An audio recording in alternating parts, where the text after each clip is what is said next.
Olá, futuros delegados e futuras delegadas do Brasil. Meu nome é Fernanda Prata, eu sou professora de Direito Tributário e Direito Financeiro.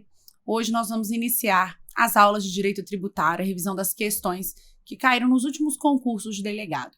Nosso material foi organizado por temas, conforme vocês já viram, e é orientado em todas as questões que eu trouxe para vocês foram aplicadas em concursos de delegado. Algumas eu trouxe a indicação de data, principalmente as mais recentes, ok? No próprio material eu já trago também as explicações da legislação, doutrinárias e o que mais considerar importante. Então já vamos aí para a primeira questão para nós iniciarmos a nossa abordagem. Nós vamos iniciar o capítulo na definição de tributos e espécies tributárias, impostos, taxas, empréstimos compulsórios, contribuições de melhoria e as demais contribuições. Questão 1. O tributo cuja obrigação tem por fato gerador uma situação independente de qualquer atividade estatal específica relativa ao contribuinte denomina-se taxa, contribuição de melhoria, imposto, preço público ou tarifa. Resposta certa, letra C, imposto. Mas aqui vale a gente fazer então uma rápida revisão em relação a essa situação independente de qualquer atividade estatal. Primeira observação que eu faço para vocês, apenas a título aqui introdutório, é que o direito brasileiro, o ordenamento jurídico brasileiro, adota a chamada corrente quinquipartite ou pentapartite, que nos remete à existência de 5 espécies tributárias, quais sejam impostos, taxas, contribuições de melhoria, empréstimos compulsórios e contribuições especiais. Então, nós temos essa corrente quinquipartite ou pentapartite, e junto com ela as 5 espécies tributárias adotadas no ordenamento jurídico brasileiro. O que nós temos aqui? Essas espécies, uma das formas de classificação é quanto à vinculação à atividade estatal, que a gente está vendo aqui no item 1, e a outra forma de classificação, no item 2, é quanto à afetação do produto da arrecadação. Vamos ver qual que é cada uma dessas classificações que vai, além de responder a questão que a gente acabou de fazer, vai nos orientar para questões que nós veremos ali à frente. Então, vinculação à atividade estatal, a primeira forma de classificação. Essa classificação, ela vai falar acerca da participação ou não do Estado na ocorrência do fato gerador. Então, se o Estado participar do fato gerador, a gente fala que aquele tributo ele é vinculado. Então, vinculado porque, para que surja o dever de pagar o tributo, há necessariamente uma ação do Estado. Lado outro, serão não vinculados aqueles tributos que não têm ação do Estado, que surgem por ato do contribuinte. Então, vinculação à atividade estatal é saber se há ou não a participação do Estado na ocorrência do fato gerador. Classificação 2. Afetação do produto da arrecadação. É em relação à destinação do que for arrecadado. Aquilo que foi arrecadado tem um destino certo, um destino específico? E aí, se não tiver um destino certo específico, nós temos que eles serão não afetados. Se tiver destino certo e específico, afetados. Então, a afetação está relacionada ao fato de o valor arrecadado ter uma destinação específica, vinculada ao custeio de alguma atividade pública determinada, e não afetados, o valor arrecadado não tem destinação certa, não custeia atividades públicas específicas. A questão que a gente acabou de ler, eu vou voltar nela de novo, ela pergunta para a gente sobre os tributos que não têm vinculação à atividade estatal, ok? Volto aqui rapidamente só para apresentar para vocês. Então, situação independente de qualquer atividade estatal. Beleza, então a gente precisava saber aqui, dentre as 5 opções trazidas, qual desses aqui é não vinculado, ou seja, não tem participação do Estado no fato gerador. Para isso, nós vamos avançar aqui um pouquinho na explicação, fazer uma rápida revisão das espécies tributárias. É incomum, tá, cair questões sobre tributos específicos, sobre espécies específicas, mas, ao mesmo tempo, é importante a gente ter esse conhecimento, porque em outras questões lá para frente, principalmente, a gente precisa ter uma noção de competência, de quais tributos são cobrados. Então, em uma questão principiológica, eles abordam também um tributo. Tanto que nessa primeira parte, vocês vão ver, a gente nem tem tantas questões assim para mostrar e nem questões recentes. Mas é interessante ter esse conhecimento porque ele vai nos subsidiar para até mesmo questões futuras, em outras temáticas mais específicas e com cobrança mais recorrente. Então, vamos para o quadro aqui, pessoal. Primeira espécie tributária são os impostos. Revisão rápida dos impostos. Eles tributam fatos econômico-financeiros e possuem natureza contributiva e não contraprestacional. O que isso significa, pessoal? Os impostos, eles tributam uma riqueza externalizada pelo contribuinte. Então, toda vez que o contribuinte manifesta alguma riqueza, independentemente da forma, isso, claro, estando na lei como fato gerador de algum tributo, vai ali direcionar para a cobrança de impostos. Então, em outras palavras, aqui só para ficar fácil a memorização, a gente paga imposto porque nós somos ricos, porque nós externalizamos alguma riqueza. Eu pago imposto de renda porque eu aufiro renda. Eu pago IPVA porque eu sou proprietária de um veículo automotor. Eu pago IPTU porque eu sou proprietária de um imóvel em área urbana. E assim sucessivamente, certo? Voltando aqui então. Nos artigos 153 e 154, nós temos os impostos de competência da União. Então, imposto de importação, exportação, imposto sobre a renda e proventos de qualquer natureza, imposto sobre produtos industrializados, imposto sobre operações financeiras, imposto territorial rural, imposto sobre grandes fortunas, o imposto residual e o imposto extraordinário de guerra, competência que é aqui definida da União. Ressalva apenas para o imposto residual, é mais incomum. O imposto residual é para a criação de novos impostos não previstos na Constituição.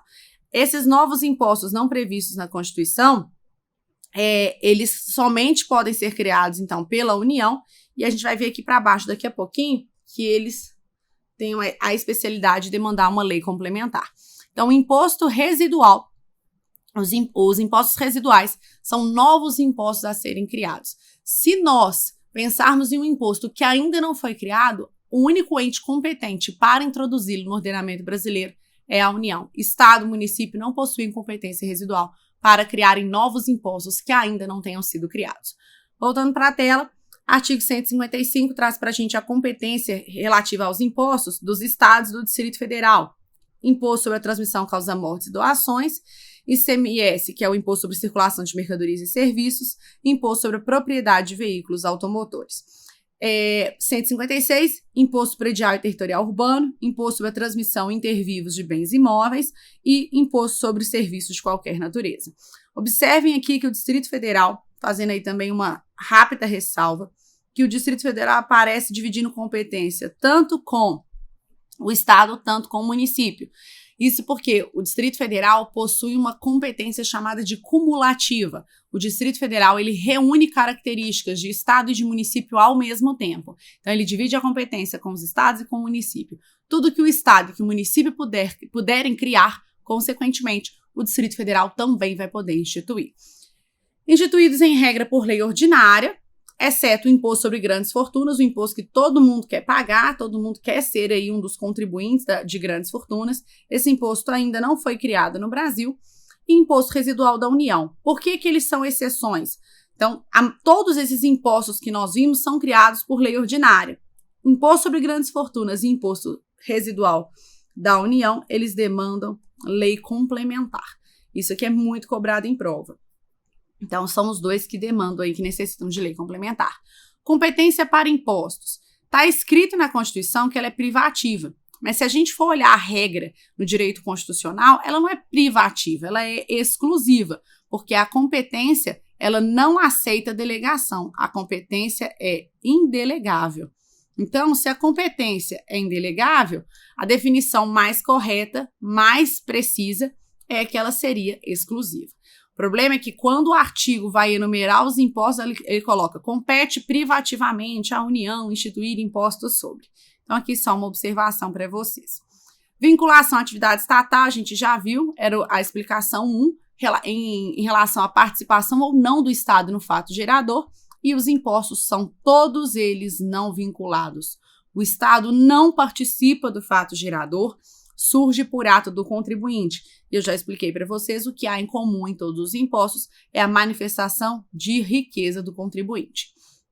Quanto à afetação do produto da arrecadação, foi o que a gente viu no item 2, se tem uma destinação certa àquilo que for arrecadado, a gente viu que os impostos, então, são não afetados, em regra, tá? Desafetação de produto da arrecadação tem ali as definições constitucionais para tanto.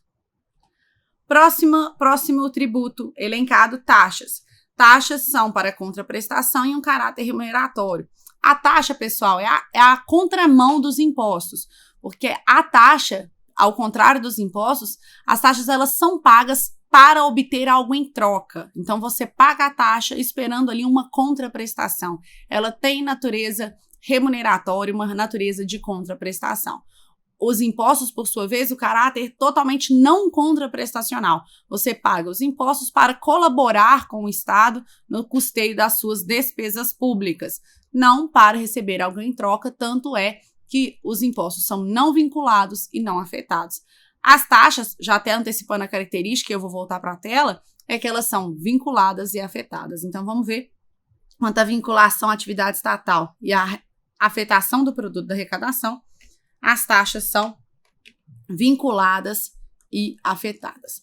Dando continuidade, então, contraprestação, caráter remuneratório, base de cálculo da taxa é o custo presumido do serviço, e aqui eu trago uma súmula vinculante que tem cobrança recorrente em provas, a súmula vinculante número 29, que fala que é constitucional, ou seja, é permitida a adoção no cálculo do valor de taxa de um ou mais elementos da base de cálculo própria de determinado imposto, desde que não haja integral identidade entre uma base e outra. Então, cuidado, pessoal, eu posso utilizar como parâmetro elementos da base de cálculo de imposto? Elementos, sim, eu não posso utilizar a total identidade nas bases de cálculo, mas utilizar como parâmetro é possível, sim.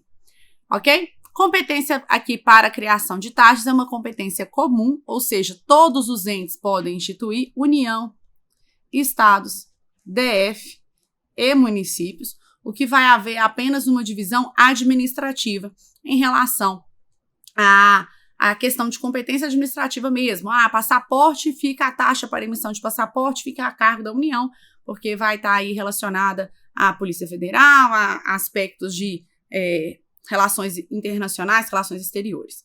Então, vamos lá. Sequência aqui rápida da taxa. Isso também é mais comum cobrar em prova. Nós temos dois tipos de taxa no direito tributário. A taxa de polícia administrativa, que é cobrada em razão do exercício do poder de polícia do Estado, e temos a taxa de serviço público. Nós teremos questão relativa à taxa de serviço público. Taxa de serviço público é uma taxa que tem características definidas, porque o serviço tem que ser específico e divisível, de utilização efetiva ou potencial. O que é ser serviço específico e divisível? Eu consigo identificar o destinatário, especificidade, e divisibilidade. Eu presumo um gasto na prestação do serviço. Então, o serviço ele é divisível, ok? De utilização efetiva ou utilização potencial. Utilização efetiva. Aqui eu tenho a efetiva utilização do serviço e potencial. O serviço fica à disposição do contribuinte, mas não necessariamente, utilizando ou não, o pagamento da taxa vai ter que ser efetuado. Taxa de iluminação pública, súmula vinculante número 41. Acho que das questões que eu trouxe aqui vai envolver exatamente a súmula vinculante número 41. O serviço de iluminação pública não pode ser remunerado mediante taxa. Gente, a súmula 41, a súmula vinculante 41, fala pra gente que iluminação pública não pode ser remunerada por taxa. Isso foi muito polêmico. Por quê? Porque a iluminação pública não tinha nem divisibilidade nem especificidade. Eu não conseguia saber quanto que cada destinatário pagava-se pelo serviço prestado, nem quais pessoas eram as reais ali destinatárias daquele serviço. Então, por isso, a taxa de iluminação pública foi declarada inconstitucional e, em decorrência, veio a contribuição para o custeio do serviço de iluminação pública, inserida lá dentro das contribuições especiais. Então, a taxa foi declarada inconstitucional e surgiu a chamada COSIP. Tem questões sobre essa parte da taxa de iluminação pública, porque as pessoas continuam pagando contribuição de iluminação pública e acham que estão pagando taxa. Alguns estados até mesmo incorrem no equívoco de colocar, de nomear na tarifa de energia elétrica, onde essa contribuição é cobrada, o nome taxa. Então, isso induz muitas pessoas a erro. Hoje, nós não pagamos mais taxa de iluminação pública, nós pagamos contribuição. Vamos lá. Próxima espécie tributária, contribuições de melhoria, também temos questões disso aqui no material. Obra pública mais valorização imobiliária. Nunca esqueçam isso. Toda vez que eu falar em contribuição de melhoria, eu tenho que pensar no que aparece para vocês aqui dentro desse retângulo azul. Obra pública e valorização imobiliária. Essa é a principal característica. Ou seja, a natureza da contribuição de melhoria é uma natureza indenizatória. A pessoa ou contribuinte devolve à sociedade o ganho econômico que ele obteve com a valorização imobiliária. Porque aconteceu uma obra, essa obra gerou valorização imobiliária para algumas pessoas, então essas pessoas beneficiadas devolvem ao ente que realizou a obra aquele ganho que ela obteve. Quais são os limites da contribuição de melhoria que devem ser observados conjuntamente? E a questão que nós temos aqui no material envolve justamente a definição de limites. Nós temos um limite geral, que é em relação à despesa realizada, o custo da obra, e um limite individual, o acréscimo de valor que da obra resultar para cada imóvel beneficiado. Pessoal, rápida explicação aqui desses limites. O limite geral é o seguinte: o ente que realizar a obra, ele não pode arrecadar a título de contribuição de melhoria mais do que ele efetivamente gastou. Então, se ele gastar 1 milhão para realizar a obra de contribuição de melhoria, ele pode receber no máximo 1 milhão. Então, ele tem um teto aí de recebimento. E o limite individual, ou o limite também específico, cada contribuinte só pode pagar aquilo que teve especificamente, definitivamente, de ganho imobiliário. Então, eu tenho um imóvel e ele valorizou 30 mil reais. Eu só posso pagar no máximo de contribuição de melhoria 30 mil reais. E esses limites devem ser observados de forma cumulativa, conjuntamente. Ou seja, o Estado realizou a obra, ele vai ter que verificar tanto se limitar ao máximo do que ele gastou e tanto cobrar de cada contribuinte o máximo que cada um teve ali de acréscimo patrimonial. Isso já mostra por si a inviabilidade de estabelecer contribuições de melhoria, até mesmo porque o lançamento das contribuições de melhoria ele é feito ao final da obra, mas deve haver um estudo prévio, um indicativo dos valores a serem cobrados. Então, só por essa sistemática a gente já vê o quão difícil seria calcular. Seria uma excelente saída também ao custeio de obras públicas, a incentivar as obras públicas, mas é um tributo assim pouquíssimo usual no Brasil. A gente brinca entre tributaristas que é um tributo meramente didático, porque ele só serve para cair em prova. E ele cai em prova de delegado. Então cai tanto a estruturação do que é contribuição de melhoria, quanto a questão dos limites. Voltando aqui para a tela então, pessoal. Competência comum. Vinculação à atividade estatal vinculada, o Estado participa realizando a obra pública. E afetadas também, aqui a gente tem que as contribuições de melhoria são afetadas porque o valor arrecadado, como tem natureza indenizatória, vem justamente para devolver ao ente o ganho que cada contribuinte teve. Empréstimos compulsórios também aparecem em prova. Empréstimos compulsórios, eles têm requisitos fático-formais, e aí eu já coloquei uma observação para vocês de que a lei complementar instituidora determinará o fato gerador. Porque, gente, é muito comum as pessoas confundirem e falarem, qual é o fato gerador do empréstimo compulsório? E elas elencarem os requisitos que nós vamos ler, que estão dispostos lá no artigo 148 da Constituição. Então, artigo 148 da Constituição não traz fato gerador do empréstimo compulsório. O artigo 148 traz para a gente apenas os requisitos fático-formais para a instituição de empréstimo compulsório. Fernanda, e onde que vai estar o fato gerador do empréstimo compulsório? Na lei complementar que o instituir. A lei complementar que instituir o empréstimo compulsório, consequentemente, vai trazer ali qual é o fato gerador. Ela só pode ser instituída a partir desses requisitos fático-formais que nós vamos ver aqui agora. Então, requisitos fático-formais, artigo 148. Despesas extraordinárias decorrentes de calamidade pública, de guerra externa ou sua iminência. Investimento público de caráter urgente e de relevante interesse nacional. Esse primeiro pontinho aqui, dou destaque para vocês, porque calamidade pública. Nós passamos por uma situação recente de calamidade pública a nível nacional, que foi a pandemia pela Covid-19. Então, a pandemia, com a decretação da calamidade pública a nível nacional, era requisito fático formal ensejador que poderia, ensejar aí a instituição de empréstimo compulsório. Criou-se empréstimo compulsório nesse período? Não, mas se especulou criar e poderia sim ter sido criado empréstimo compulsório porque a calamidade pública estava configurada. Então, isso aí, grande chance de cobrança em prova a partir de agora. Investimento público, voltando para a tela, investimento público de caráter urgente e de relevante interesse nacional é um requisito aí mais subjetivo, porque definir o que é relevante interesse a nível nacional é algo aí bastante criterioso, bastante específico. Instituição por lei complementar e a restituição é um tributo restituível, por isso até que chama empréstimo. Pessoal, observações aqui importantes que são muito exploradas em prova. Então, explora-se esses requisitos fático-formais, lembrando, eles não são fatos geradores, e o que mais cai em prova em relação ao empréstimo compulsório é competência exclusiva da União e a instituição por lei complementar. Porque como o empréstimo compulsório pode vir de despesas extraordinárias decorrentes de calamidade pública, de guerra externa ou sua iminência, o que as pessoas pensam? É urgente, é muito importante, é muito relevante, pode vir uma MP, uma medida provisória, e não pode. Empréstimo compulsório somente poderá ser instituído pela União e mediante lei complementar. Estado não cria empréstimo compulsório, município não cria empréstimo compulsório.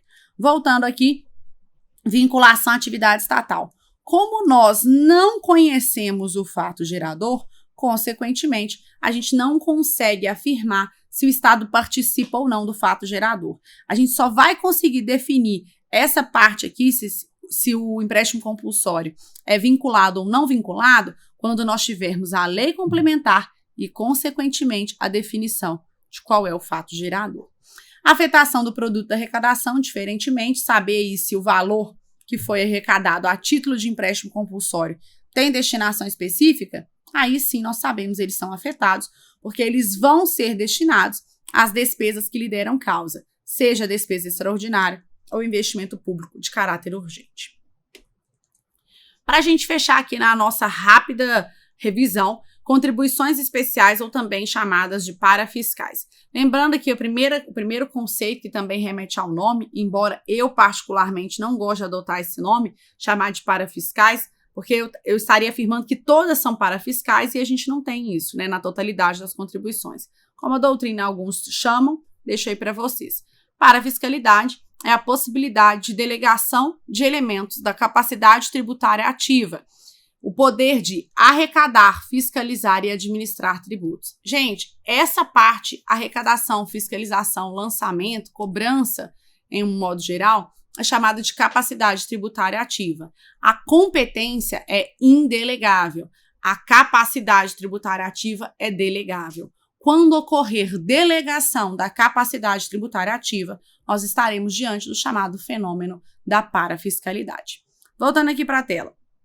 A instituição das contribuições especiais ou parafiscais, em regra, se dá por lei ordinária, exceto competência residual para a instituição de contribuições sociais especiais para a Seguridade Social. Elas demandam lei complementar. Então, se eu quiser criar nova contribuição para a Seguridade Social, eu preciso de lei complementar. Se for criação de contribuição para a Seguridade Social, mas que já está elencada lá na Constituição, basta lei ordinária. Tem que ser somente nova contribuição para a Seguridade Social. E essas demandam lei complementar. Pessoal, cuidado aqui para uma observação. Novas contribuições para a Seguridade Social. O que é Seguridade Social? Eu costumo brincar com os meus alunos que Seguridade Social é só a gente usar a tecla SAP do controle remoto, porque Seguridade Social nos remete a saúde, assistência social e previdência social. Então, novas contribuições para saúde, assistência social ou previdência social demandarão lei complementar. Quais são as espécies de contribuições especiais que nós temos? Nós temos as chamadas sociais, e aqui está a duplinha PIS, COFINS, tem a contribuição para o concurso de prognóstico, que é a que incide na receita de loteria, nós temos as contribuições previdenciárias, sobre a folha de pagamento, então contribuições sociais. Intervenção no domínio econômico é a CID, também é famosinha, porque incide nos combustíveis, a CID combustíveis. Interesse de categorias profissionais ou econômicas são as corporativas, pagas para os conselhos fiscais, ok? E contribuição para o custeio do serviço de iluminação pública, que eu já falei com vocês, a COSIP, porque a taxa de iluminação pública foi declarada inconstitucional. Competência das contribuições especiais, privativa e exclusiva, sociais, CIDs e corporativas para a União e COSIP para municípios e DF. Então, COSIP fica aí para os municípios e Distrito Federal, porque a taxa de iluminação pública era dos municípios e Distrito Federal. Então, quando virou contribuição, a arrecadação continua aí para os municípios e DF. Observação. Previdência Social de servidores públicos estatutários, desde que tenham Instituto próprio de Previdência. Estado, Distrito Federal e municípios poderão ficar com a contribuição previdenciária, que em regra estaria a cargo da União, dos seus servidores públicos estatutários, desde que eles tenham um Instituto próprio de Previdência. Isso é comum em muitos estados. Vinculação à atividade estatal. O Estado participa do fato gerador? Não vinculadas, em regra elas são não vinculadas. Mas, CID, nós temos uma participação indireta do Estado, ok? Porque é intervenção no domínio econômico. E a COSIP é a única que a gente afirma, assim, puramente ser vinculada, porque precisamos do Estado aí, Estado em sentido lato, município e DF, prestando o serviço de iluminação pública. Produto da arrecadação é afetado? Sim, elas são afetadas. Então, pessoal, voltando aqui para a nossa questão, o tributo cuja obrigação tem por fato gerador uma situação independente de qualquer atividade estatal específica, ou seja, a gente quer aqui os chamados tributos não vinculados. Então, não vinculados. Não vinculados. Relativo ao contribuinte denomina-se taxa? Não, porque a gente viu que as taxas são todas vinculadas. Contribuição de melhoria, a gente também viu que as contribuições de melhoria são vinculadas à obra pública. E aqui eu trouxe para vocês os artigos respectivos das referidas hipóteses, né? O artigo de taxa, o artigo de contribuição de melhoria. Imposto, resposta certa, a gente viu que os impostos são de fato não vinculados, surgem por ato do contribuinte. Preço público e tarifa. Preço público e tarifa, pessoal, está mais relacionado ao direito administrativo e não são sequer aí tributos. Então, resposta certa, letra C. Ok? Para a gente fechar aqui essa questão, trouxe para vocês um quadro geral da competência de tributos. Deixa esse quadrinho aí só para vocês irem memorizando, da competência de cada um. Então, União, a competência para impostos, taxas, porque é comum a todos os entes. Contribuição de melhoria, a competência também é comum. Empréstimo compulsório, exclusivo. Contribuição especial social, a de intervenção no domínio econômico e as contribuições especiais corporativas. Estados e DF, nós temos os impostos, taxas, porque é comum, contribuição de melhoria e a previdência de servidores públicos estatutários, desde que tenha Instituto próprio de Previdência. Municípios e DF, quase igual do Estado, nós temos aqui os impostos, taxas, contribuição de melhoria, a COSIP, a contribuição para o serviço de iluminação pública e a contribuição especial da Previdência dos servidores públicos estatutários. Então, desde que eles tenham o Instituto próprio de Previdência. Assim, pessoal, a gente fecha, então, quadro de competência de tributos. Isso é importante, tem uma questão lá no finalzinho do material que vocês vão ver comigo, já está falando de administração, que fala sobre ITR, a gente precisa ter certeza que ele está na União. Então, assim, esse panorama geral, embora a gente tenha feito aqui praticamente uma questão, ele vai nos subsidiar, nos dar a base para todas as próximas questões que nós vamos realizar, ok? Vamos para o intervalo, no próximo bloco a gente segue com as questões. Olá, pessoal, dando continuidade à análise da parte das questões iniciais sobre conceito de tributos e classificações, vamos aqui à questão número 2. Em relação às espécies tributárias previstas no ordenamento jurídico brasileiro, assinale a alternativa correta. O Distrito Federal, por ter a competência tributária dos estados e municípios, pode instituir taxa pelo serviço de iluminação pública e cobrá-la dos contribuintes beneficiados, tomando por base de cálculo o valor do consumo de energia elétrica dos domicílios. Letra B é a resposta correta. A contribuição de melhoria pode ser instituída em razão de obra pública e da consequente valorização imobiliária, tendo por limite total a despesa com a realização da obra e por limite individual o acréscimo de valor ao imóvel do contribuinte beneficiado. Letra C. Os impostos são tributos vinculados a uma contraprestação específica do ente tributante em relação ao contribuinte, como, por exemplo, a obrigatoriedade de boa manutenção das estradas de rodagem pelo poder público em decorrência do pagamento do Imposto sobre a Propriedade de Veículos Automotores, IPVA, pelo contribuinte. Letra D. Fatos geradores das taxas são a prestação de serviço público e o poder de polícia, sendo necessário, no primeiro caso, que o serviço público seja indivisível, prestado ao contribuinte ou posto à sua disposição. Letra E. Poderá o Distrito Federal instituir taxa de segurança pública, pois um dos fatos geradores da taxa é o poder de polícia. Pessoal, vamos aqui à análise, então, das alternativas. Primeira questão está errada, né? Eu acho que agora, depois de ter feito a explicação no bloco anterior sobre aquele panorama de todos os tributos, impostos, taxas, contribuição de melhoria, empréstimos compulsórios e contribuições especiais, fica mais fácil a gente analisar aqui a parte, cada uma dessas alternativas aqui, das opções de resposta. Então, vamos à primeira alternativa. O Distrito Federal, por ter a competência tributária dos estados e municípios, lindo, bonitinho, é isso mesmo, a gente viu competência cumulativa. Pode instituir taxa pelo serviço de iluminação pública? Gente, o erro aqui está exatamente na taxa, porque não pode ser remunerado por taxa o serviço de iluminação pública. O que a gente tem aqui é a COSIP, e eu trouxe para vocês até mesmo o artigo da COSIP, que é o artigo 149A da Constituição. Os municípios e DF poderão instituir contribuição para o custeio da iluminação pública. Então, o erro aqui está exatamente na taxa, que nós vimos de forma mais aprofundada no bloco anterior. A contribuição de melhoria pode ser instituída em razão de obra pública, sim, é o requisito. Da consequente valorização imobiliária, perfeito. Tendo por limite total a despesa com a realização da obra e por limite individual o acréscimo de valor ao imóvel do contribuinte beneficiado. Certinho, resposta certa, quase aí a integralidade do artigo 81 do Código Tributário Nacional. Os impostos são tributos e só aí estava certo, porque o resto está tudo errado. Os impostos não são vinculados, a gente já viu, eles são exatamente não vinculados.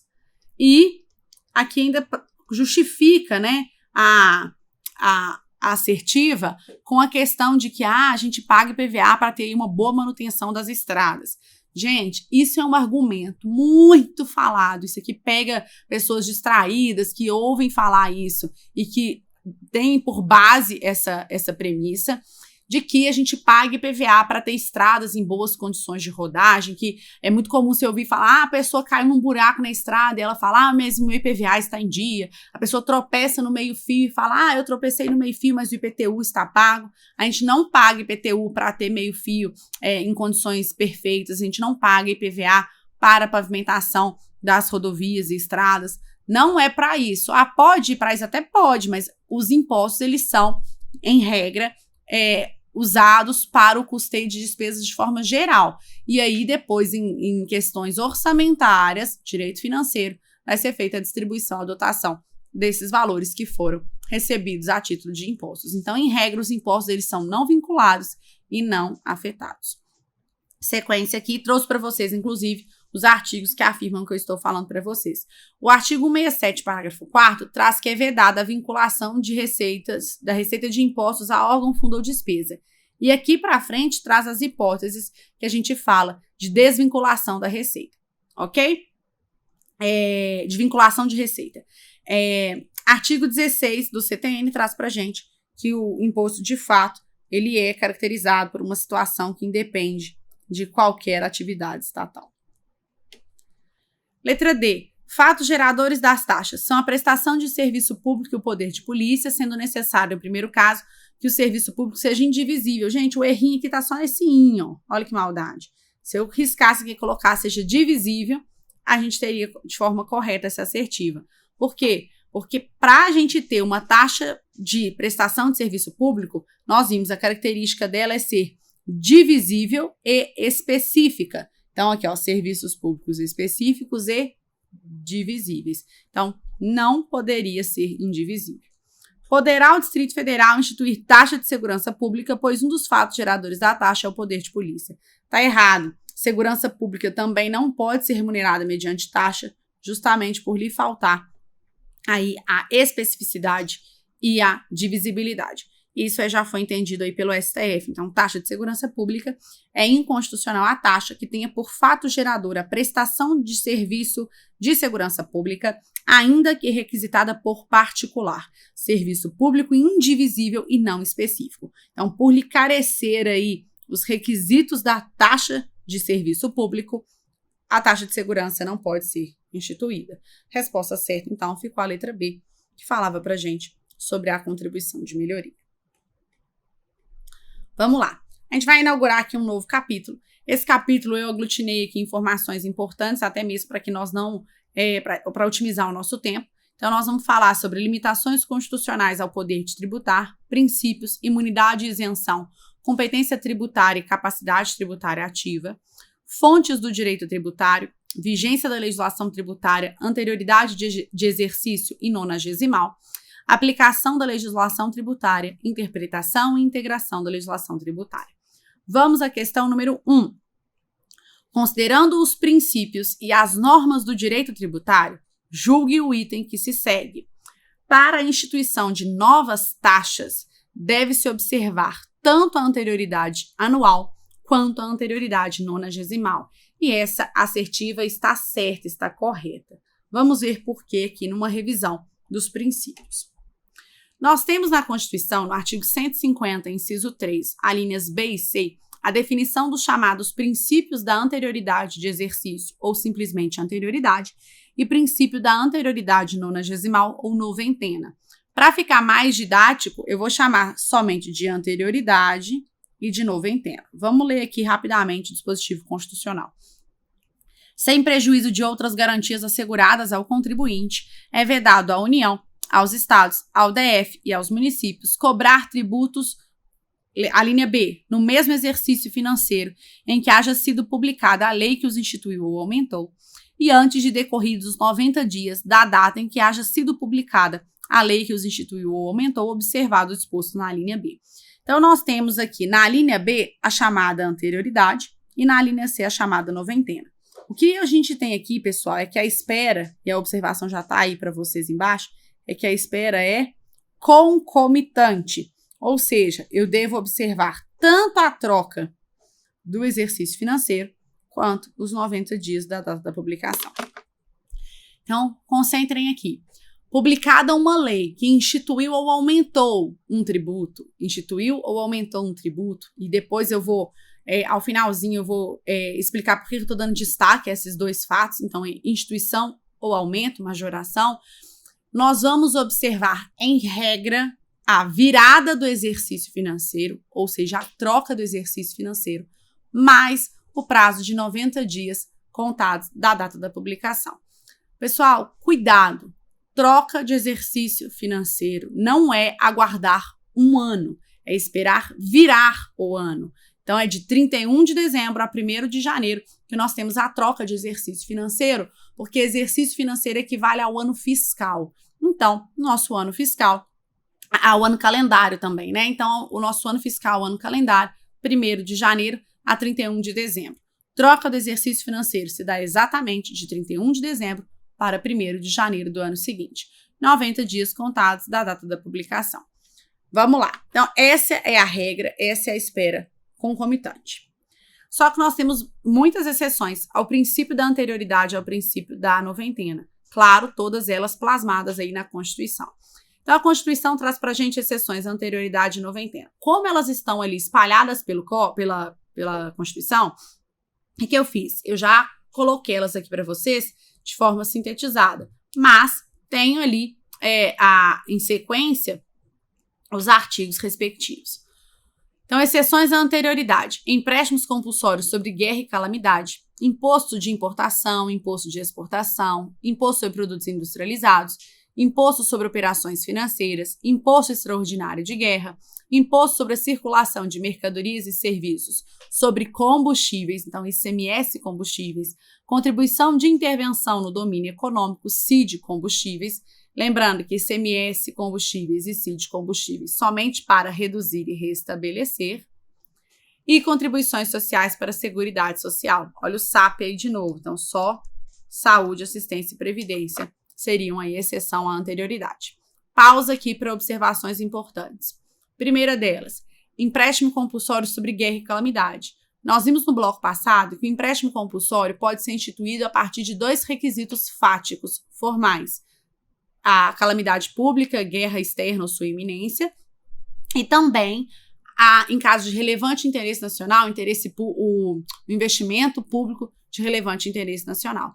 Observem que é exceção à anterioridade, e a gente vai ver que também a noventena, somente o empréstimo compulsório de guerra e calamidade, ou seja, o empréstimo compulsório que vier com base no segundo requisito fático formal, despesa, investimento público de caráter urgente e de relevante interesse nacional, não excetua esses 2 princípios. Beleza? Então essa é a observação, tá até em destaque para vocês aí no texto que eu trouxe da Constituição. Tá ali embaixo numa área reservada. Outras observações em relação, então, às exceções à anterioridade. Falei para vocês que é só reduzir e restabelecer. O que é isso, gente? CID combustíveis e ICMS combustíveis. A redução pode ser feita sem observar a anterioridade, e se eu retornar para o parâmetro do qual eu parti, eu também posso fazer isso sem observar a anterioridade. Se eu majorar, eu não posso. Então, se era 20%, eu posso colocar 17%, eu posso colocar 15%, eu posso colocar 10%, reduções sem observar a anterioridade. Posso chegar a 20% de novo, que é restabelecer sem usar a anterioridade, sem observar a anterioridade, mas eu não posso chegar, por exemplo, a 22%. 22% seria majoração, eu devo observar a anterioridade. Então, essas são as principais observações em relação aqui à anterioridade. Exceções à noventena, voltando aqui para a tela: empréstimos compulsórios sobre guerra e calamidade, imposto de importação, exportação, imposto de renda, imposto sobre operações financeiras, imposto extraordinário de guerras, IPVA e IPTU. Observem aqui somente IPVA e IPTU quanto à fixação da base de cálculo. Então, a alíquota de IPVA e de IPTU segue a noventena normalmente. Trouxe aqui para vocês, então, os artigos que falam das exceções. Dei destaque ao 148.1, porque são os empréstimos compulsórios de guerra e calamidade, e vocês vão ver que vai ser cobrado isso que eu destaquei para vocês em uma próxima questão, que estão as exceções. E aí eu trago para vocês um quadrinho. Gente, esse quadrinho é um quadrinho para facilitar a compreensão de vocês, o entendimento de vocês sobre os 3 princípios que estão aí apostos: princípio da legalidade, princípio da anterioridade e princípio da noventena. Vamos aqui por partes. Primeira coisa que eu quero falar para vocês é, em regra, então pegando aí o princípio da legalidade, em regra, os tributos devem ser instituídos por lei ordinária. Então, em regra, os tributos devem ser instituídos por lei ordinária. A primeira observação: quais são as exceções que demandam lei complementar? Nós vimos elas no bloco passado, mas a gente não viu elas de forma isolada. A gente viu de forma isolada, a gente não viu o conjunto, né? Então, para ficar aqui de forma mais condensada, quais são as 4 situações que demandam para a gente lei complementar? Imposto sobre grandes fortunas, o imposto residual. Esse imposto residual, eu comentei com vocês, caso de criação de novos impostos cuja competência é exclusiva da União, então impostos residuais, os chamados empréstimos compulsórios,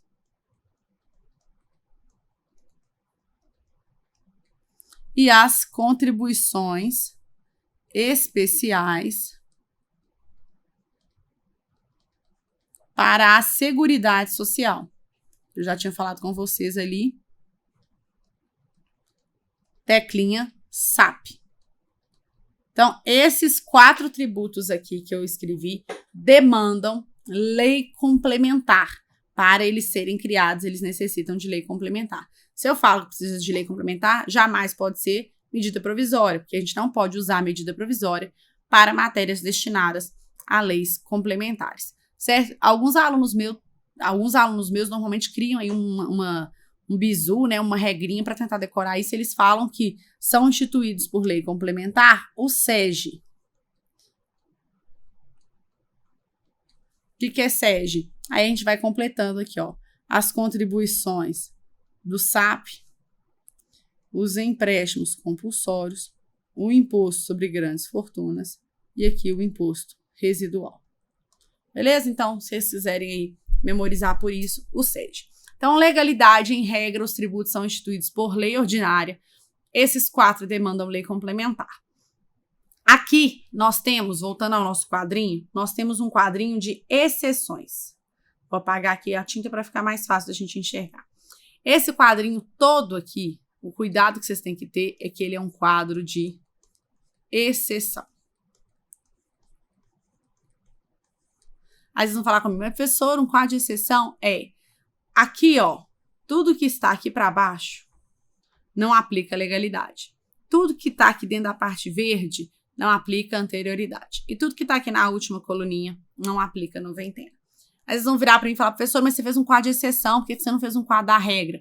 Gente, porque um quadro da regra, claro, seria infinitamente maior. Então, a gente faz um quadro com as exceções. A dificuldade que vocês têm quando analisam esse quadro é exatamente compreender ele como um quadro de exceções. Então, o que vocês têm que ter em mente? Tudo que não aparecer aqui segue a regra. Lei ordinária, precisa respeitar a anterioridade, precisa respeitar a noventena. O que está posto aqui dentro da coluninha da legalidade é porque não vai respeitar a legalidade. O que é não respeitar a legalidade, gente? É porque pode MP? Não, não necessariamente nesse aspecto. Quando a gente fala não respeitar a legalidade, é que esses que estão elencados aqui, eles não vão precisar cumprir um processo legislativo regular. A gente sabe que hoje, para uma lei entrar no ordenamento jurídico, ela cumpre todo um rito específico, aprovação, emenda, sanção, veto, promulgação, publicação, enfim. Nesses casos aqui, que são 6 casos, não precisa de lei, ou seja, é válido um decreto emanado pelo Poder Executivo. Então, simples decreto do Poder Executivo, estadual, municipal, federal, a depender aqui das hipóteses, pode instituir ou majorar esses tributos que estão aqui definidos. Gente, então cuidado, exceção à legalidade é porque é válido o decreto. Se a prova trouxer isso para vocês, ela não vai trazer assim, é exceção à legalidade. Ela vai colocar um caso, um decreto do Executivo Federal instituiu, alterou as alíquotas do imposto sobre produtos industrializados. Vai caber aos senhores avaliarem se o IPI pode ter alíquotas alteradas por decreto, se ele é ali uma das exceções à legalidade. E, consequentemente, as colunas que estão aqui paralelas a esse quadrinho de exceções são colunas que trazem para a gente as exceções à anterioridade e à noventena. Vamos voltar para a tabela para a gente conseguir analisar. Então, quais são as exceções à legalidade? É possível alterar as alíquotas do imposto de importação, do imposto de exportação, do IPI e do IOF, sem respeitar a legalidade mediante decreto, CID combustíveis e ICMS combustíveis. Até pus aqui no ICMS a observação do CONFAS, porque hoje o ICMS todo é resolvido dentro do CONFAS, do Conselho Fazendário, que reúne aí um representante de cada um dos estados, justamente porque o ICMS gera um grande impacto na questão de guerra fiscal. Então, eles são decididos em decisões colegiadas dentro do Conselho Fazendário. Princípio da anterioridade. Imposto de importação, de exportação, IPI, IOF, CID combustíveis e ICMS combustíveis, e aqui aparecem mais alguns. Os empréstimos compulsórios, lembrando que é só o do inciso 1 de guerra e calamidade, e imposto extraordinário de guerra.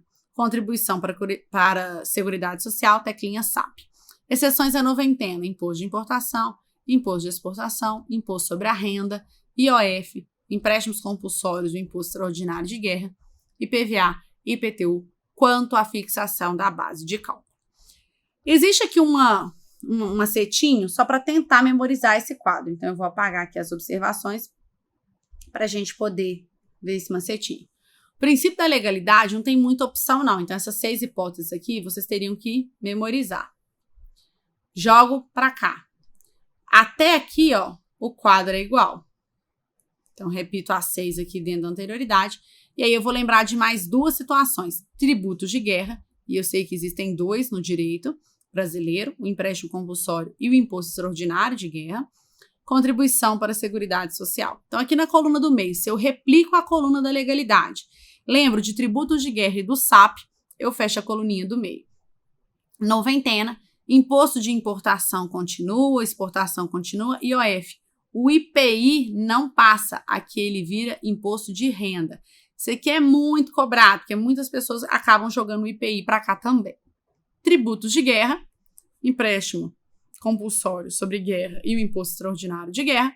E, por último, IPVA e IPTU, quanto à fixação da base de cálculo. As observações principais aqui para vocês. Imposto, então, tirando essa forminha de decorar, eu até brinco com os alunos que é o LAN 698. Por que 698? Porque aqui tem 6 tributos, aqui tem 9 e aqui tem 8. Então, essa é a forma de tentar memorizar um pouquinho desse quadro. O que nós temos aqui de observações importantíssimas em cima dele?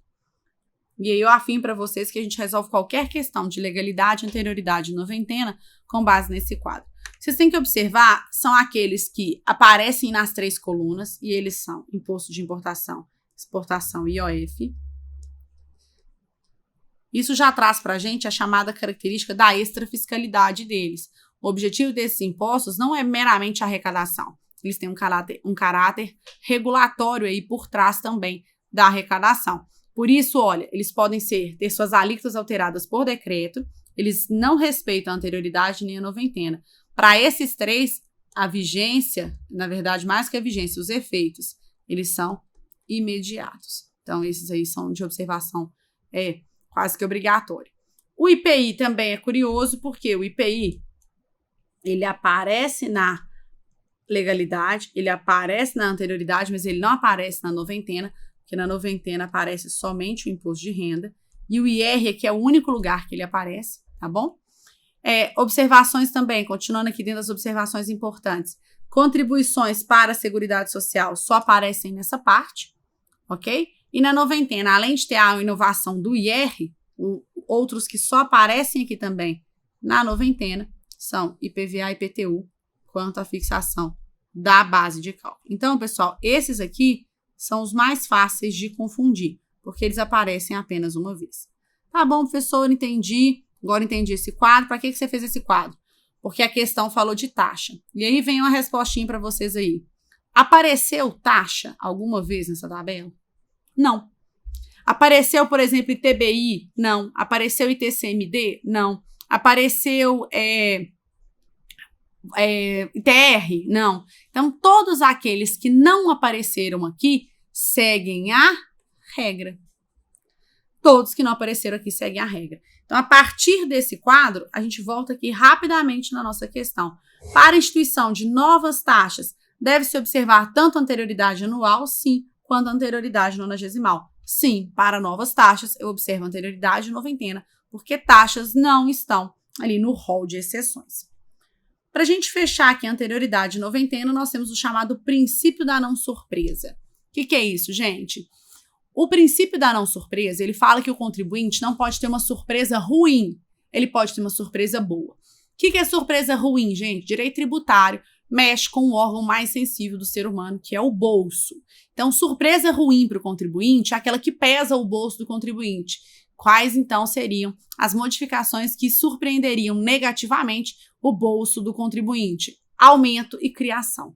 Então, aumento e criação, eu tenho que observar anterioridade e noventena. Se for redução, eu não preciso observar. Redução tem efeito imediato. Então, para vocês não esquecerem isso, é o seguinte. Se eu aumentar as alíquotas do imposto de renda, nossa, eu vou querer que espere ali o tempo máximo para eu poder me adaptar e assim passar a ter a cobrança sobre novas alíquotas, porque elas aumentaram, beleza? Então, imposto de renda. Agora, se chegar uma notícia para a gente hoje, vou reduzir o imposto de renda, ok? As alíquotas do imposto de renda serão reduzidas. Quem que quer que isso seja aplicado imediatamente? Eu. Então, a surpresa boa é aquela que não onera o bolso, redução, ela pode ser aplicada de forma imediata. Então, guardem isso. Aumento e criação, observam os princípios da anterioridade e da noventena, redução não vai observar. Beleza? Princípio da não surpresa. Surpresa boa.